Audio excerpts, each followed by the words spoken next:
After my last video comparing supermarkets in France to supermarkets in the US and going through my US store, I got more feedback than I've ever gotten on any video ever.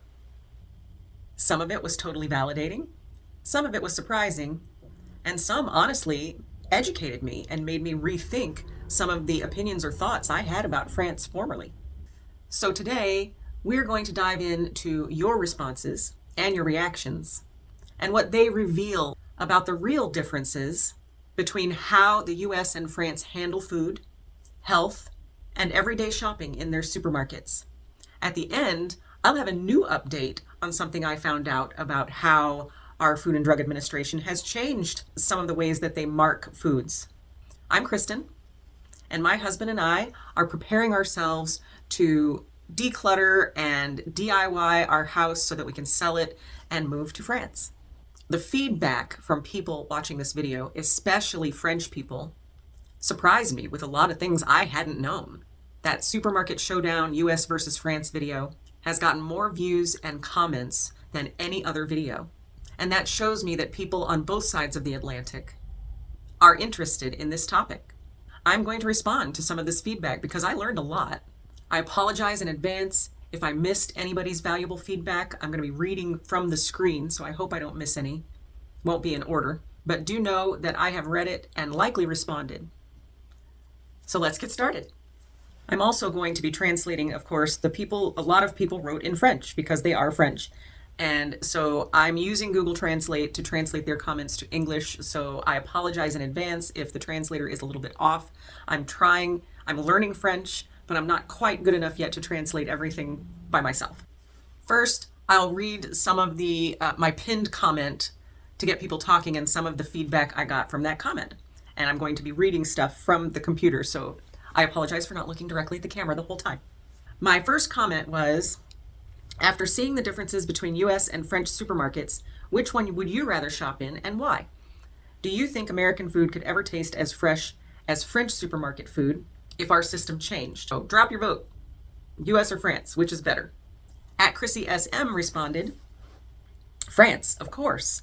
French supermarkets are the best in the world, full stop.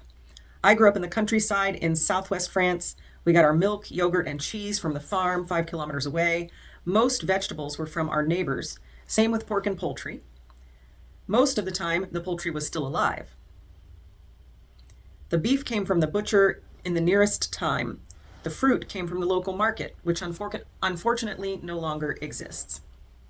Well, Chrissy, your childhood sounds a lot like mine here in the US, though those kind of childhoods here are becoming fewer and further between. We got our milk from a neighbor who had dairy cows. We skimmed the cream off the top of the milk and made butter with it. My stepdad raised feeder pigs, so we usually at least once a year had a pig butchered to fill our freezer.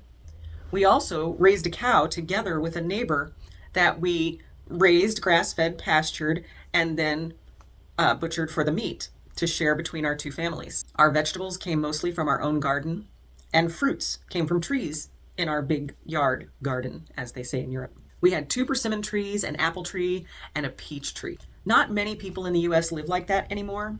And even then, I remember we also drove the 25 miles to get to our closest grocery store. We lived way out in the country. And we still bought a lot of processed and lower quality stuff because that's all we could afford. At Crom on 1bz said, as a Frenchman, I only go to a supermarket for toiletries and a few spices or condiments. Everything else is bought at the weekly open-air markets. We're starting to do that. I know where my butcher got his beef, where my fruits and vegetables were grown, and the market gardeners and my cheesemonger with his little trailer offers me either local cheeses or cheeses that are only produced in certain seasons, mountain cheeses, for example. Buying a little less to get the best quality for the same price. And besides, we cook a lot, which means that well-prepared cuts of beef are among the most iconic dishes of French cuisine. So, thanks for that perspective. My husband and I plan to live the same type of lifestyle when we're over there, and we're beginning to try to live as much as we can here in the United States. We do have a local farmers market, and I'll be talking about that later. I might be collaborating with Jeff the expat who's in France, who might be able to go to his local farmers market in France, and we can kind of compare from there. We're also relying more and more on local butchers and local meats as much as we can, but it's very difficult to find and afford. However, supermarket prices have gone up so much around here that actually the local farmers market that we go to has very comparable and sometimes lower prices. I think sometimes people think that buying in bulk or buying at the supermarket is cheaper, is lower cost, is less costly than going to find local produce. But I do want to keep in mind too that when you buy, especially produce like lettuces and greens and fruits and vegetables, when you buy them all at once, if they're not going bad within a few days, they are so shot full of preservatives or have been sprayed so many times by all kinds of stuff to keep them fresh, or have been bioengineered to change their DNA so that they'll stay fresh longer. All of those things contribute to how long something stays fresh. So if you're buying in bulk and things are staying fresh, then you know you've got a product that has been engineered to stay like that. When you do buy a lot at once, some of it goes to waste. You might spend $50 at the grocery store in the produce section getting your vegetables and fruits and stuff for the week, but then a lot of it goes bad because you don't have time to eat it all, or you forget it's there. So really being more picky and choosy in a slightly more expensive place actually can save money over time. Now I'm speaking from a place of privilege. My husband and I are not living with food scarcity, and a lot of people around us are. Our food banks are being overloaded because of the people who are experiencing food scarcity and have to purchase things at the lowest price they can find things in. And if that's what you have to do, that's what you have to do. So please don't think I'm shaming anybody who can't spend their money on higher quality or organic products.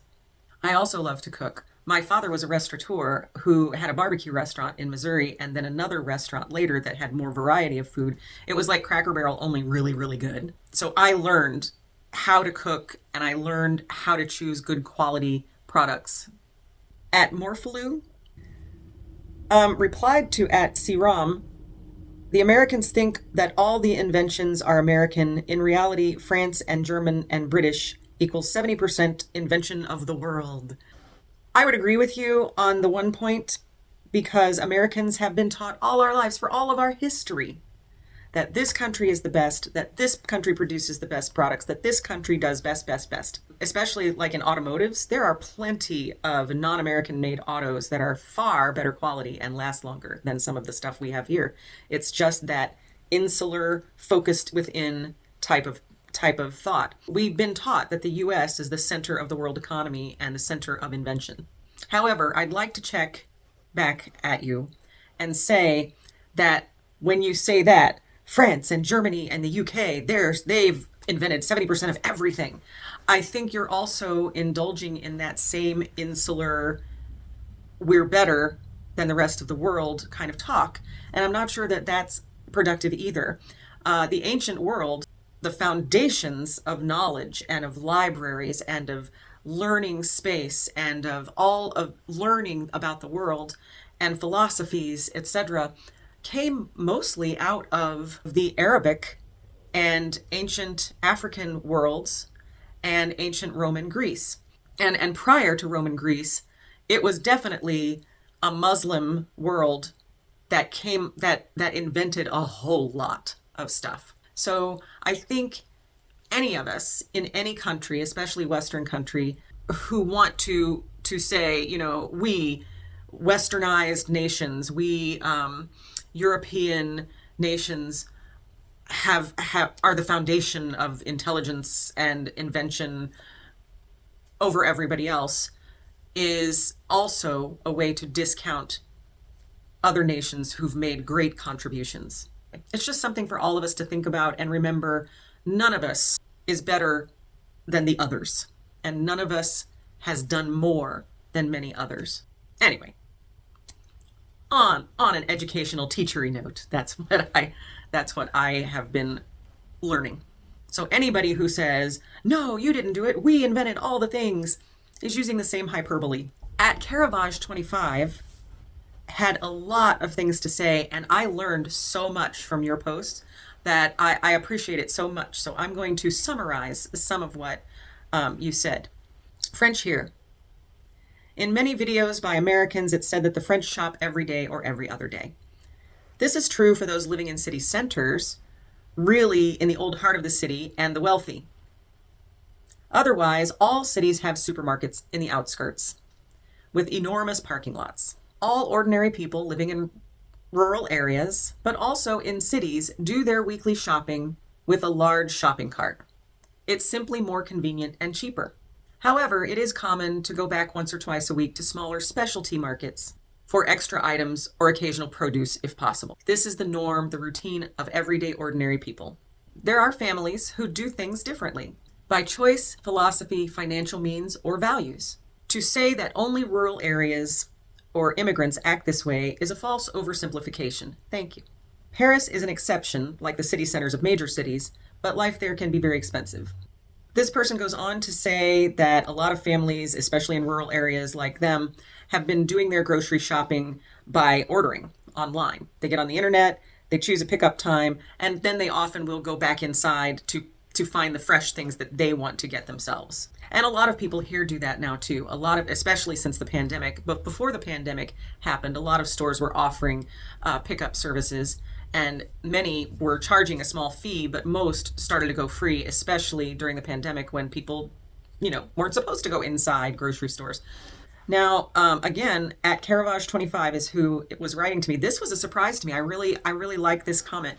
He said, or I'm going to say they because I'm not sure if you're male or female. So they said supermarkets were huge in the 80s and 2000s, but there's been a trend towards them getting smaller and smaller, contrary to what I've been told. They used to sell everything: clothes, DIY supplies, toys, big appliances. But with competition from specialty stores, and especially with the internet, they're reducing their sizes. So that's interesting to know. Some major players in this sector, they say, have even gone bankrupt. Then they go on to warn me, be careful what you see of France or what's portrayed about France. On YouTube, it's often over-exaggerated or oversimplified, if not necessarily untrue. But they also say that this lifestyle is truly accessible if you have time. You're retired, money, you're very wealthy, or vacation time. And the French, he says, have plenty of it. We are not retired. We are not wealthy for sure. A lot of people think Americans coming over are just all wealthy people. And that's also a misnomer. So I understand, yes, a lot of times we are all French people, and those of us immigrating to France stereotyped into certain things a little bit. I'm going to skip to one more comment from at Caravage, which I find interesting and I love.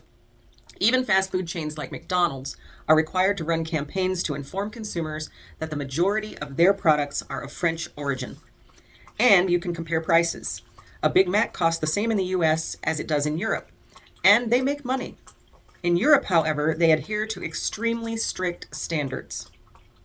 Look at the number of ingredients. We've talked about that. And their employees are fully protected. They have health care. They have unemployment benefits. We're talking about McDonald's, people. They have 5 weeks of vacation a year, etc., is what he's saying here. Thank you for all your comments. Do not be sorry. You had said you're sorry you went on and on, but you like to be very precise. I like to hear very precise. So as I've said before, I'm a former teacher. That's why I love this community of people that comes and talks to me about things. Almost every single comment I've gotten has been educational and so maybe sometimes forceful, but never, almost never mean or trolly sounding or just anger bombing like some people have tended to do of late. I have gotten a couple of those, and I find them mildly amusing, but I will not call them out by name. I did not delete their comments, however, so.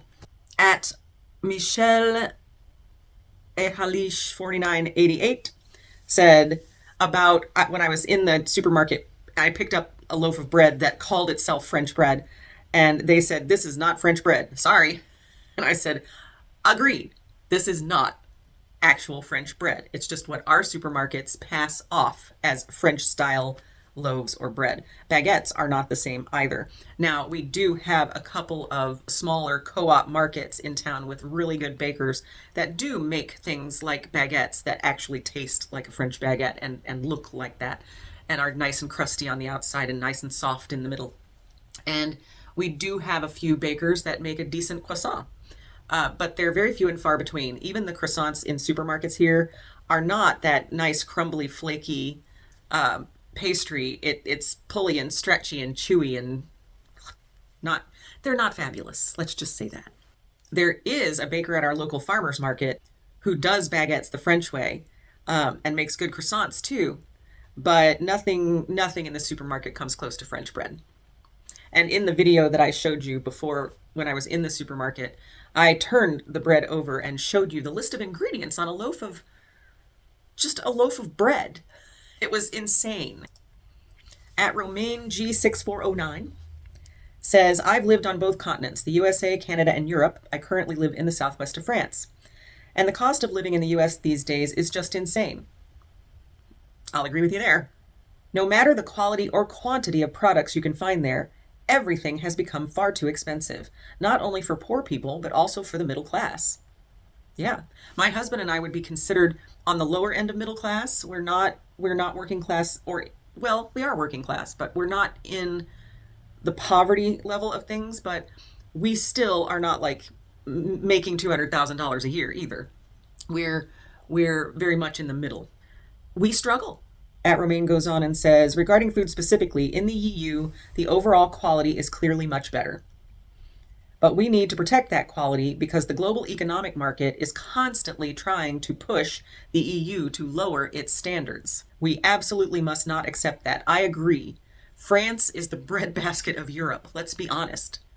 And it needs to be protected from outside influences wanting to push chemically altered and lower quality foods and meats onto the EU. They say the US has the lowest life expectancy of all modern countries. Yeah.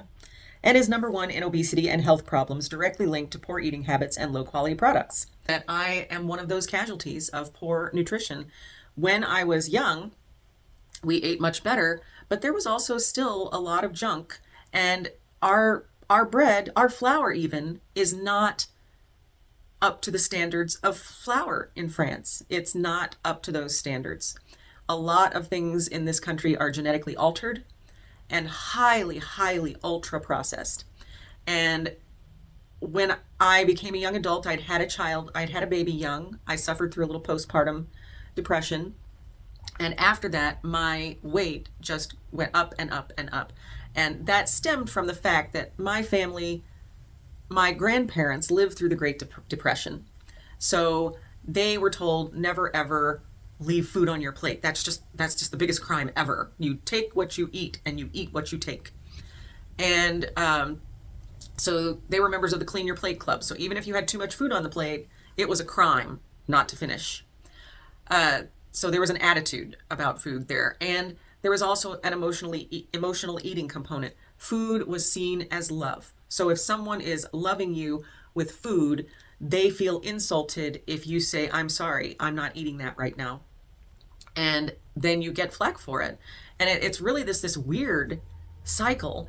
And a lot of those old thoughts and habits and this emotional eating led to me ending up weighing, we'll just say a lot, slightly over 300 pounds, divided into kilos if you want. But I was severely obese, and it took cutting all of that processed stuff out of my life, all of that stuff that said it was low fat, that injected chemicals and sugar instead of fat, all of those things. The more I pushed them out of my life and the more I began to eat in a way that is nutritionally sound, the more weight I lost. So I'm now still 20, 30 pounds away from my goal, but I am much healthier and a much more normal size because I eat 1 or 2 ingredient foods. That's all. Because we can't trust the US to give us foods that have more ingredients that don't have hidden bioengineered products. But yes, the US is now facing a very concerning food crisis and health crisis. Yes, salaries are higher, but in almost every respect, except maybe gasoline, everything is becoming pure madness if you're not wealthy. Housing, food, healthcare, which is an absolute nightmare in the US. Amen. Education, dot, dot, dot. Yes, everything is being dismantled. Every person is losing money, and it doesn't matter how much you make. It's becoming more and more of a struggle unless you're one of those billionaires. I no longer believe that America is the land of the free or the land of opportunity or if you just pull yourself up by the bootstraps and work real hard, you'll be successful. You can't anymore. You can't. There is no pull yourself up by the bootstraps when jobs are not to be found and jobs are so low paying. And when you hear that the US is the richest country in the world, don't think that all Americans are wealthy. The US is the richest country in the world only for those people in the wealthiest categories in the US. The billionaires, the ultra billionaires, all of those people carry the most of America's wealth.